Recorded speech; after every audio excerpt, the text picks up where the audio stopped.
Salut à tous, nous revoilà encore une deuxième fois pour notre formation sur le C#. Rappelons que nous avons vu au chapitre 1 ce que c'était que C#. On a dit que C# était le langage de programmation créé par Microsoft en 2002, en même temps que le framework .NET.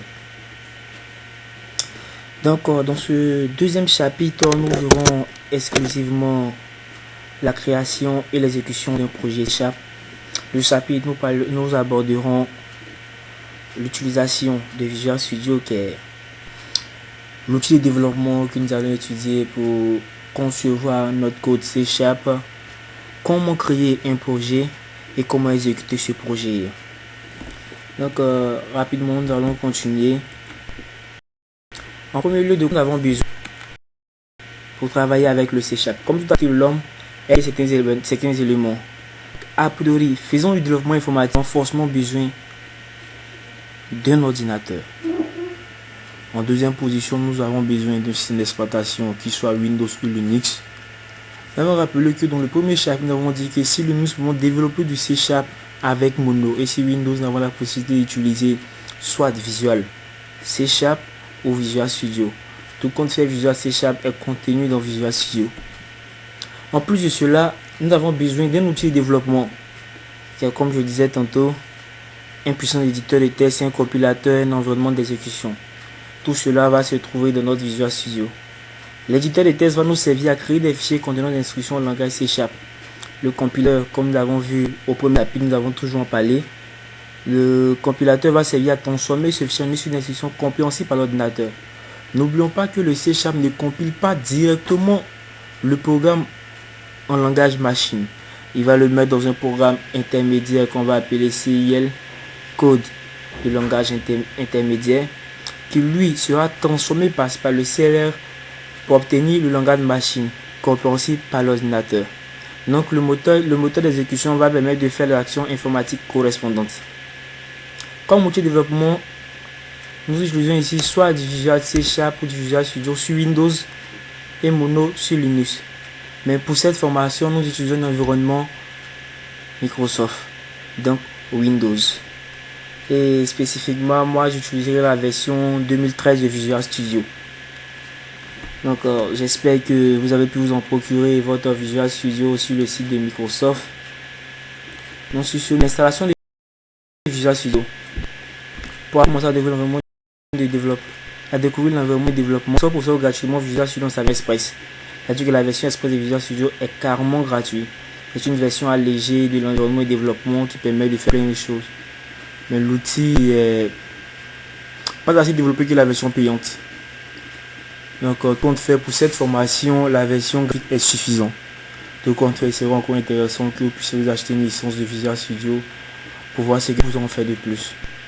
Donc pour concevoir les applications, il pourra cependant judicieux d'investir dans l'outil complet pour bénéficier de fonctionnalités comme je le disais tout à l'heure.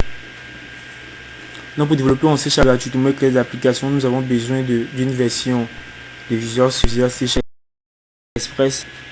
Pratiquement comme je l'ai dit, moi j'utiliserai Visual Studio 2013, la version Ultimate. Donc j'espère que vous pouvez vous en procurer sur le site de Microsoft. Maintenant je vais vous laisser faire l'installation, c'est compliqué. Donc maintenant que chacun de nous a pu installer son Visual Studio, faire une installation, vous pouvez toujours contacter. Donc il pourra vous aider. Nous démarrons. Vérifions que l'installation Visual est bien fonctionné. Pour cela, nous allons le lancer et pour le moment. A priori, il aura l'air récemment. Voilà, voici Visual Studio.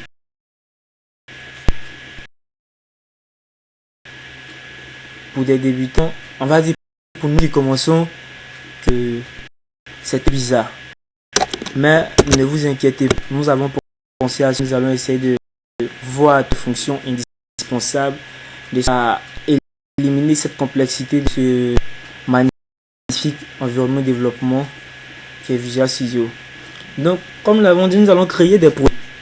Et pour créer des projets, nous avons deux options. La première option, c'est faire fichier, nouveau projet. Maintenant, rapidement, nous allons voir. Je suis avec moi maintenant sur fichier, Et là qui apparaît en suivant, il y a projet. Voici une manière de créer un projet. La deuxième méthode. La deuxième méthode, c'est sur nouveau projet. Il y a nouveau projet qu'il a créé et nous pouvons concevoir notre nouveau projet. Avant de continuer, il va falloir ajouter c'est un projet. Depuis j'en parle, il faut créer un projet. Un projet, tout simplement, ce qui va contenir les éléments que l'on souhaite réaliser. De ce que l'on souhaite réaliser. Cela peut être par exemple une application web, une application ou bien d'autres. Nous avons vu dans le chapitre précédent ce que nous pouvons faire avec Visual Studio. Donc avec le C# plutôt. Et en fonction de ce que nous voulons faire, le projet va déterminer les éléments qui pourront construire la statue sur là.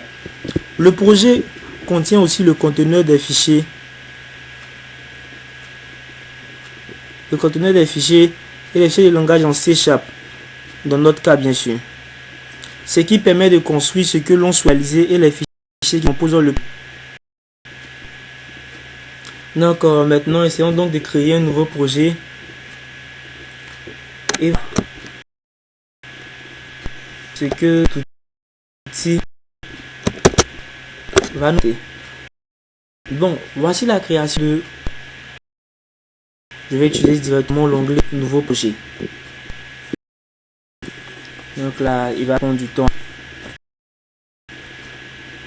Maintenant, lorsque nous mettons là-dessus, nous avons plusieurs des choses à utiliser.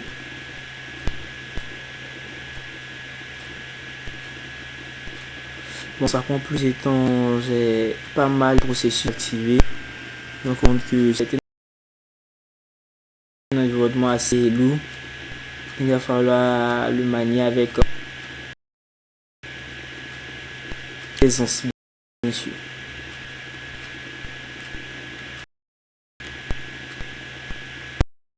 Donc, pour que la vitesse achète.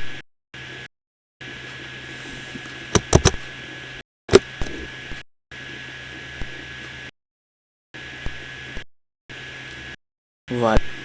Nous avons qui vient de suivre. Nous voyons très bien que nous avons plein de trucs assez intéressants. Mais ce qui nous importe ici, c'est le C#. Nous allons visionner Visual C# et avons plein d'éléments de modèles en quelque sorte. Les anglophones pourront appeler cela des templates. Donc pour faire notre apprentissage, nous allons partir d'abord en application console. Pourquoi l'application console? Seulement l'application console est la forme de projet pouvant produire une application la plus simple. Elle permet de faire des projets exécutés dans la console noire qui s'apparente à la fenêtre du MS-DOS. Donc nous allons sélectionner application console. On va faire application console. Nous voyons qu'en bas il y a le nom du projet. Donc là il y a un nom à défaut qui est donné. Bon, je connais application console. Ça vous pouvez voir application console. Nous allons modifier ce nom. Nous allons l'appeler première application. Voilà. Nous avons application. Nous allons faire OK et l'application pour créer le projet. Donc on voit que Dieu se met à créer. Utiliser la manière qu'il faut pour créer un projet. Et la création de projet, on donne droit à une interface. On devra, ne vous inquiétez pas, mais cette interface semble bizarre le premier coup. Nous allons prendre la peine de commenter tous les éléments qui sont à faciliter notre compréhension du Visual Studio qui prend tout son temps. Et pendant que Visual Studio sert, je voudrais vous demander de ne pas avoir l'esprit limité. Vous avez la possibilité de suivre d'autres tutoriels, de suivre d'autres formations sur les cours intéressants votre développement personnel. Comme ça prend un peu de temps, nous allons devoir patienter jusqu'à la création du projet. Il est évident que le projet soit créé. Bon, pour tout le monde, ce ne sera pas aussi long. J'ai assez de processus sur ma machine, c'est ce qui rassure la création du projet. Et tout qu'on fait pour travailler sur là.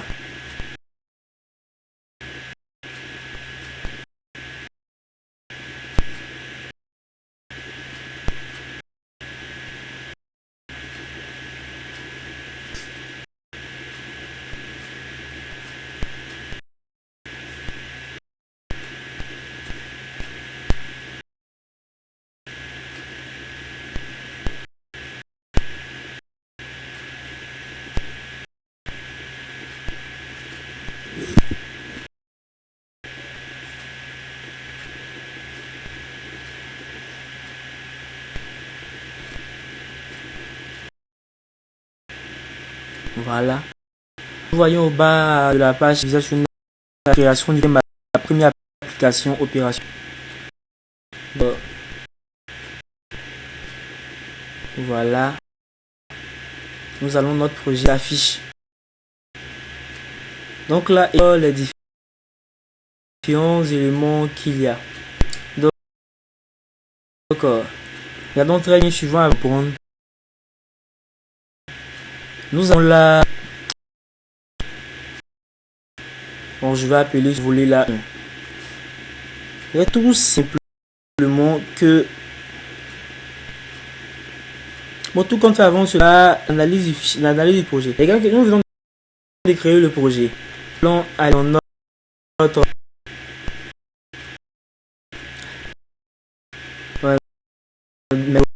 projet. Nous avons ma mission qui est présente comme application.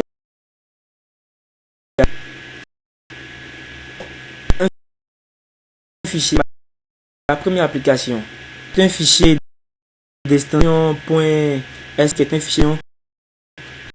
Et tout simplement un fichier qui contient le conteneur du projet qui nous permet de visualiser. Et c'est à travers nous qui tombons sur notre machine. Nous partons visualiser sur que nous pourrons exécuter, visualiser notre projet. Il faut savoir que écrivain C# de CS. Mais encore par exemple en cs.proj, nous pouvons le voilà, nous avons le programme.cs, fichier contenant du C#. Donc nous allons rapidement retourner à notre Visual Studio et essayer de l'interface que nous avons. Bon, là nous avons l'onglet programme. Donc on va un fichier que nous allons ouvrir par défaut à le programme.cs. La deuxième partie, la plus n'est pas assez. Nous retrouvons ce code là qui est l'éditeur. Sur le contenu du fichier ouvert, il y a des mots qui semblent bizarres, mais c'est pas grave, nous allons essayer de le voir. Ils sont tous générés par Visual C#. C'est aussi la coloration syntaxique, c'est-à-dire qu'il y a certains qui sont colorés. Cela c'est en fonction de la signification et en fonction du contexte. Donc nous le verrons au fur et à mesure. Maintenant, tout à notre droite, nous avons l'explorateur de solution. C'est là qu'on voit le contenu de notre solution. Donc si j'essaie de cliquer là, que nous avons référence projet. Notre projet qui est ma première application que nous voyons là. Donc ici, référence contient seulement les références d'application. C'est-à-dire pratiquement toutes les bibliothèques qui sont utilisées pour réaliser notre application. En plus, nous avons toujours en dessous de l'analyse de les propriétés. Tout simplement, ce sont les propriétés de ceux sur quoi nous travaillons. Au fur et à mesure, nous verrons que lorsque nous serons travailler si on est précis, là sur d'un tableau avec différents mots qui nous par la suite. Maintenant, tout juste en bas de notre avant, un onglet dont je vais appeler ici. Ici, nous verrons la création de notre projet. C'est-à-dire, lorsque nous accepterons le projet, nous allons lancer, nous l'avons affiché ici. Et plus, ce nous servira à afficher. Donc, pour le moment, nous avons réservé avec 0 message. Maintenant, nous avons cette barre qui est la dette. Donc, en un mot, nous venons de décortiquer cet outil de développement que nous avons sous les yeux. Mais essayons de quelque chose. Non, nous allons dans notre code, c'est-à-dire celui de notre fichier programme. Les mots présents sont celles d'instructions de langage. Elles vont nous permettre d'écrire notre programme. Nous venons plus loin sur ce que veulent dire ces instructions qui ont été générées par Visual C# pour l'instant. Rajoutons simplement l'instruction suivante après l'accolade ouvrante. Nous allons seulement ajouter l'option console.writeline salut. Nous apprenons du C#. Quand nous avons comme voici l'accolade ouvrante, nous allons pratiquement appeler console.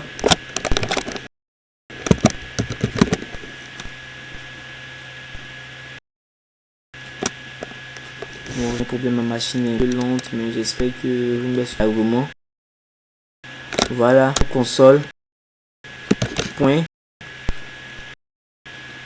Et vous voyez que dans la nous avons dit que C# était interactif. Vous voyez que du monde a mis point et nous affiche tous les attributs pour être utilisés avec console.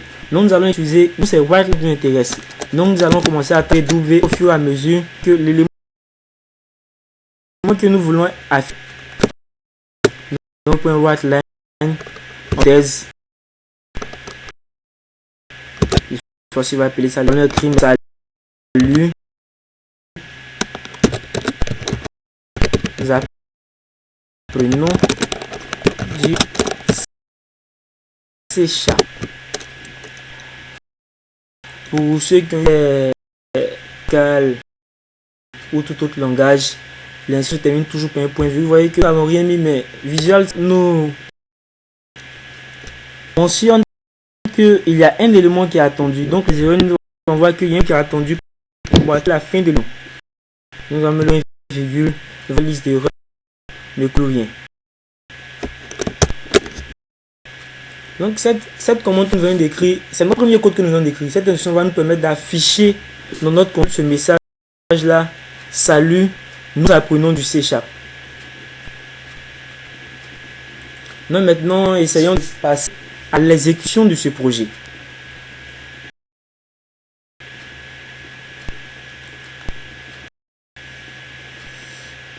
J'ai un petit bug sur ma machine. Donc pour exécuter le projet, la première des choses à faire, c'est de transformer le langage C# que nous venons d'écrire en programme exécutable. J'espère que nous n'avons pas oublié comment C# traduit notre programme, notre code C# en langage machine. Donc cette phase, c'est la génération de solutions sous Visual C#. On l'appelle souvent la compilation ou le build en anglais. Bon, pour ceux qui ont fait du C ou du Pascal, ils verront toujours la compilation. Donc pour cela, nous allons dans le menu débugger et cliquer sur générer la solution. Maintenant, en générant la solution, nous verrons que je vais afficher non débugger.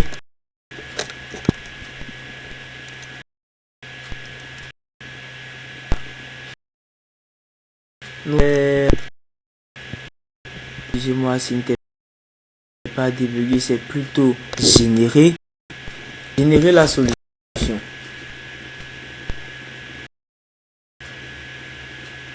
Donc là, je vois c'est. Ne vous inquiétez pas, ça n'affichera pas, mais si ne répond pas. Donc pas j'ai eu à lancer les utilités sur ma machine. Voilà. Donc voici ce que nous.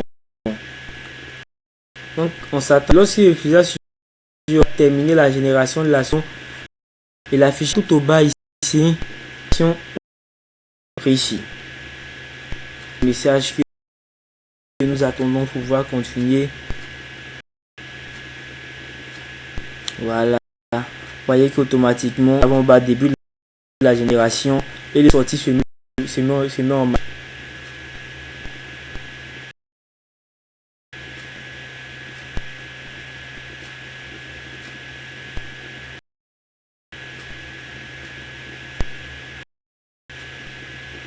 Ah ben, nous attendons ça. Nous allons continuer. Lorsque la génération, nous allons aller dans notre répertoire quand on a la solution. Vous souvenez-vous, lorsque nous disons que le CIL, donc lui qu'on va dans le répertoire, donc rapport tout le C, mais de mon visuel 2000, ce que je veux moi, projet, pour ma première application, BIM Debug, et là nous aurons plus de chiffres. C'est le premier qui nous intéressera de voir pression terminée. Nous avons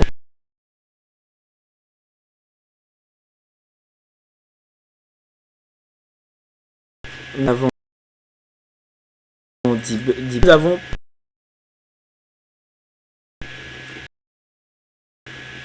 voilà, voici le nous avons simplement exécuté ce fichier, voir ce qu'il nous donne. Les autorisations sont obligées d'exécuter l'administrateur pour voir si elles fonctionnent. Donc quand j'exécute, on me demande d'exécuter. Nous voyons, mais qu'est-ce que vous remarquez? Aussitôt que c'est affiché,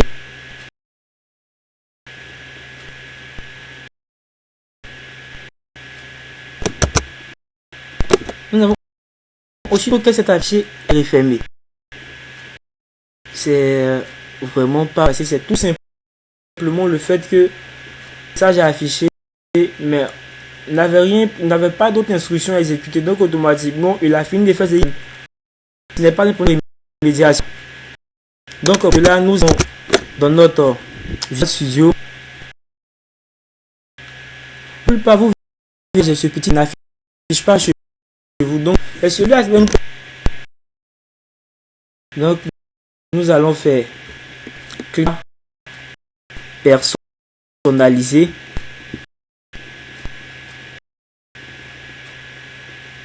L'application bug d'exécuter personnaliser commande.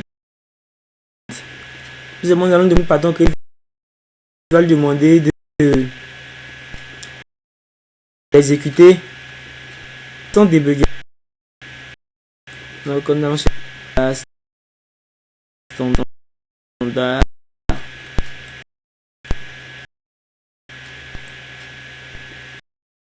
Bon, puisque nous allons garder bas des menus, on est venu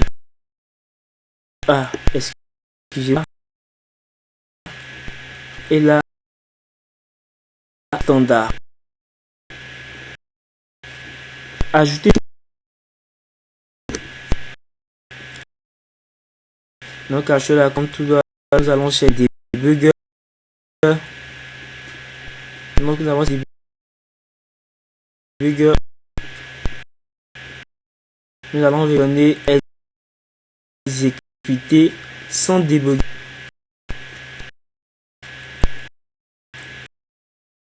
Voilà, doucement, tout doucement. Ils sont dans voilà. Exécuter sans débugger. Nous allons faire OK. Donc, nous allons mettre fermé. Donc, vous voyez que là, il a apparu l'élément. Donc là, maintenant, nous pouvons maintenant cliquer dessus exécuter. Bon, c'est pas tout ce que chez moi à cause des ordinateurs.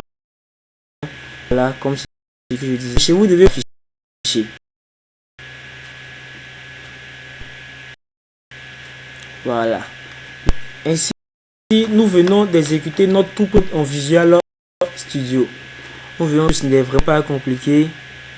Donc nous venons d'apprendre une nouvelle chose, c'est que pour afficher un message, il va falloir utiliser la commande console.writeline. Tout ce console pour signifier le programme que nous sommes en console. Donc il va afficher avec une fenêtre semblable au MS-DOS et le writeline pour lui tout simplement faire sortir un flux. Vous verrez que lorsque vous avez sur votre souris sur writeline, vous verrez qu'il va vous donner la synchronise, ce qu'il fait. Et que la commande writeline tout simplement écrit dans le flux de sortie standard valeur des chaînes spécifiées, suivi du terminateur de la ligne active. Nous, c'est ce que fait cette commande. Donc, dès maintenant, pour vous écrire des petits programmes pour afficher d'autres éléments, nous n'avons plus continuer cela. On demande d'afficher. Bon, nous avons ça, nous apprenons C#. On demande d'afficher que nous sommes au tour. Donc, automatiquement, comme tout, avant ça, la sélection automatique ne passe pas. Voilà. Donc nous faisons dans cette mise dessus, nous faisons entrer simplement espace pour qu'il sélectionne console et nous allons dire simplement afficher au deuxième chapitre.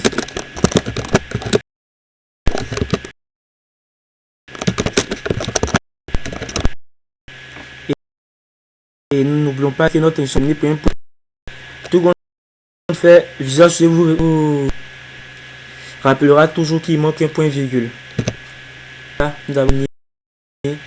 nous pouvons exécuter notre programme. Puisque avec Visual Studio, un problème de gérer directement et de toi et j'ai exécuté le programme.